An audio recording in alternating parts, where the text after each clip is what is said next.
Сіздің портфельдегі акцияларды биржадан алып тастайтыны туралы ақпарат шыққанда не істеу керек? Оларды сатқан дұрыс па әлде бұл акциялар арқылы табыс табудың басқа да жолдары бар ма? Толығырақ түсіндіріп береміз. Бұл Жусан Инвест. Лайк басып, коммент жазыңыз, ал біз бастаймыз. Белгілі бір компания акцияларын биржадағы айналымнан алып тастауды делистинг деп атайды. Алдымен делистингтің қандай түрлері бар деген сұраққа жауап берейік. Мәжбүрлі делистинг. Егер компания акциялары биржа талаптарына сәйкес келмей қалса, биржа мәжбүрлі түрде акциялар айналымын тоқтата алады.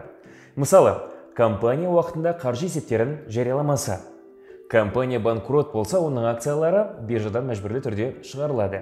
Делистингтен бөлек биржа акциялар сатылымын уақытша тоқтатуы да мүмкін. Бұл жағдайда араға уақыт салып, компания акциялары қайта сатыла бастауына үміт болады. Эмитент қалау бойынша делистинг. Кейде акция шығарған эмитент компания акцияларын биржада сатылғанын қаламай делистинг жасауға ұсыныс береді. Егер компания акциялары бірнеше инвестордың қолында жиналып, биржада сатылуының мәні кетеді. Немесе компания өзінің құрылымын өзгерткен кезде акцияларын биржадан алуға өтінім беруі мүмкін.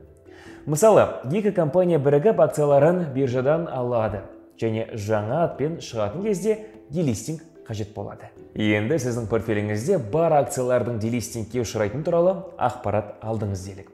Осындай кезде не істеуге болады?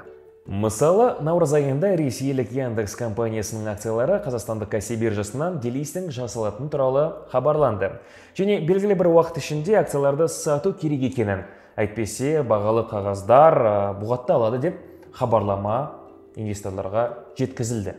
Акциялар биржадан алынып тасталатын кезде кішкене болса да пайда тауып, шығынға ұшырамау үшін не істеуге болады? Акцияларды сату. Көп жағдайда бағалы қағаздар биржа айналымынан шығарылғанға дейін делистингке дайындық басталған кезде сатып жіберген дұрыс.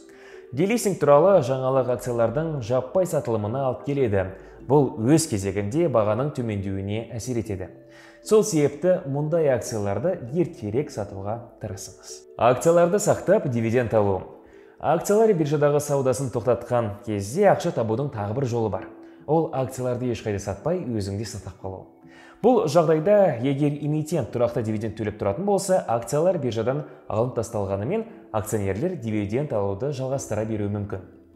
Мысалы, сіз белгілі бір компания акциясына иесіз делік. Сіздің портфельдегі сол компания акциялары жуық арада сіз сауда жасайтын биржадан делистинг жасалатыны туралы хабарлама келді. Сіз жаппай сатылымға ілесіп, акцияларды сатуға тырыстыңыз, бірақ сата алмадыңыз. Егер компания дивиденд төлейтін болса және акциялары биржадан шығарылған кезде де дивиденд төлеуді жалғастырса, акциялар делистинг болғанына қарамастан сіз дивиденд арқылы пайда көре аласыз. Одан бөлек биржадан шығарылған компания қайта оралуы мүмкін екенін де ұмытпаңыз.